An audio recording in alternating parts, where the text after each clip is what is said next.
With that being said, under employment, under certain articles within employment, that these arrangements may be changed time to time, and this is all public record, so anybody can get a copy of this agreement. Her contract. So with that being said, with the latest opportunities in government and the encouragement in government from a state standpoint, encouraging local municipalities as well as state and quasi-municipalities, it's encouraged to ask the employees to take a furlough, and one of the reasons why is to try to minimize the impact on the budget. With this current situation in the district, with the camp not running, with the beach delayed opening, and several other things that Lisa was doing, we've asked Lisa, and you have to engage with the employee to ask her for a voluntarily furlough. What that will do is it will free up us for the amount of time that she will be at the district because of the camp not running and the duties that normally take the time during the summer months, as well as it will allow us to recoup some of that money to put back into the district. So I talked to Lisa about it, the full agreement. This does not change the terms and conditions of her employment agreement. The only thing it does is it gives us an opportunity to leverage some of the services that are out there from an unemployment standpoint to recoup some of the dollars when there is not a need for the amount of hours at this point because of COVID-19. I want to be clear that this is a direction from the chair, being that she reports directly to the chair or vice chair within this employment agreement. This is not a change in terms and conditions of her employment agreement, which that if there was at that point, we would then have to go into executive session, renegotiate with her, and then bring it out into public session and approve that. None of the agreement is being changed. We're just benefiting from financially to take advantage of what every other municipality and state agency is doing at this time. E-blast to residents. Oh, I thought we were gonna have some discussion. Do you have a question? Does anybody from the council have any questions? I have quite a few questions. All right. Number one on Lisa's contract. We met in May of 2018 in executive session, and we voted on her contract. That has been found by the Attorney General that it's a violation of the open meeting laws. Number two, we met the following year in May of 2019. So that was another violation of the open meeting laws. The council went into executive session and voted on her contract, and all of us voted on it. So I think that any change in contract should be done in a public session, number one, Right. according to the open meeting laws. And number two, it has to be done by the council. There's nowhere that I can see that an employee just reports to the chair or vice chair. Well, it's under number 3. And she reports directly to it's in section 3 of the contract. The employee reports and takes direction only from the district chair and or his designee. General duties of the employee are outlined in Exhibit A. Specific work and responsibilities not exhaustive here too. So we're not changing the terms and conditions of her contract.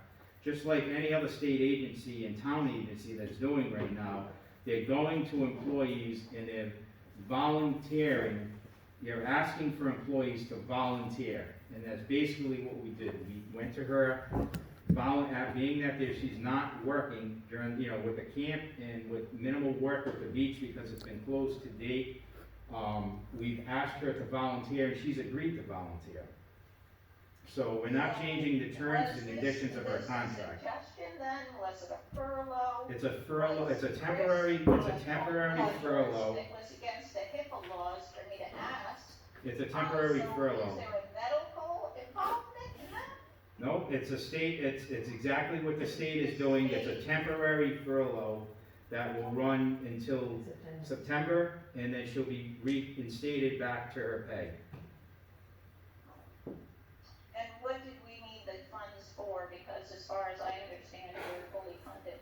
It doesn't, we're taking we're taking advantage of an opportunity as a district, as the municipalities are doing. We don't know what potential expenses we will have as a district, as it relates to potential lawsuits, as it relates to something breaking. COVID-19, Whatever- So we're whatever- moving that money to the attorney's fees. Well, I'm not sure what we're gonna be doing with the money at this point. It's gonna, balance out within the budget as it becomes available. As a council, we'll decide what we're gonna do with that money, if we need to shift it for an additional expense or not. But that, right now, it'll accrue within the line item of the district manager and sit there. Anita, also, So we Lisa, don't need to reduce our hours. We're reducing her hours to 24 hours a week, 3 days a week, because there's no But camp. we're choosing to do that so that she can collect unemployment.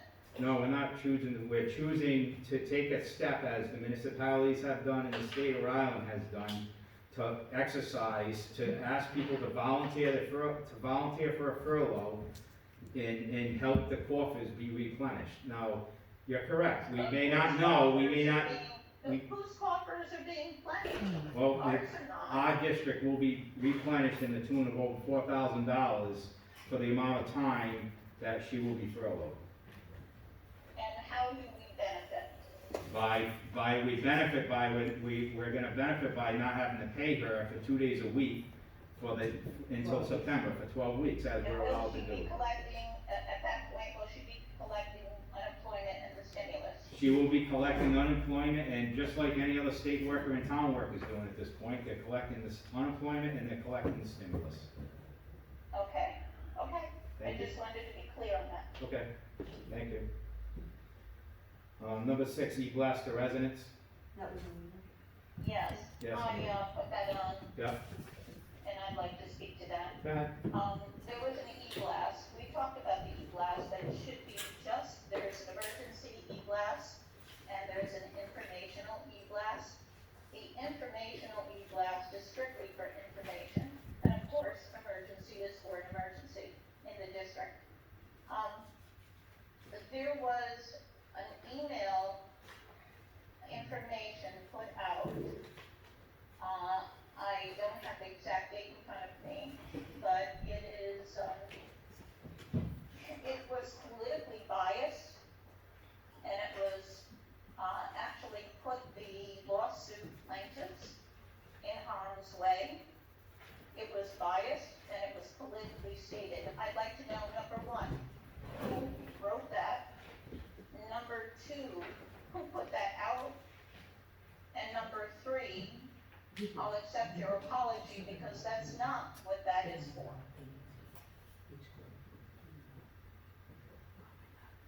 I'll let the council try to answer that. All I will say is any litigation, whether it's,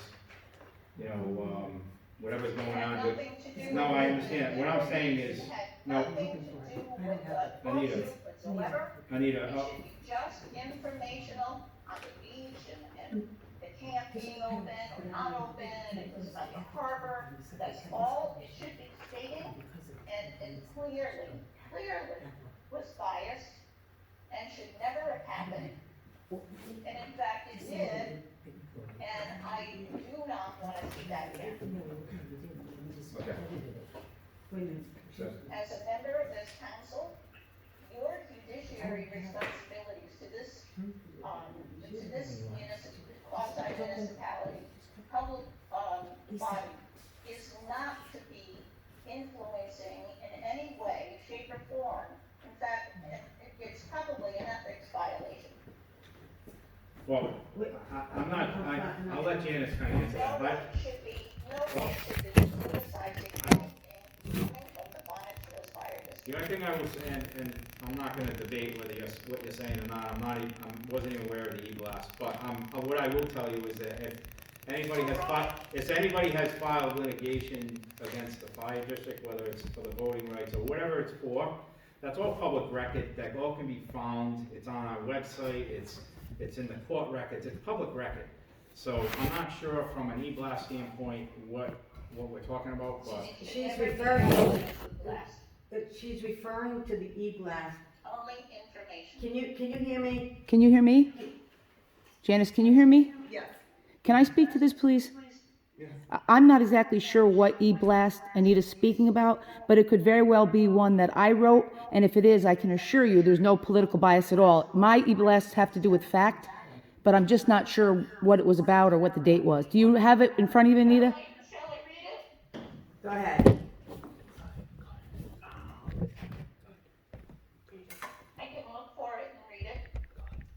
If you just want to tell me the date, Anita, I can look it up and see if I, I will read Or- it during public comment. Okay, oh, okay. I'll find it. all right, tractor leasing, Okay, the reason I brought this up is to put it on the radar.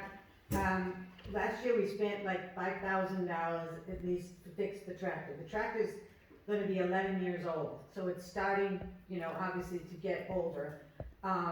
So, Phil Smith and myself and the guy from John Deere and Joe Thomas looked at possibly leasing options or just putting it out there now that there's some, we might need to do something with this tractor eventually.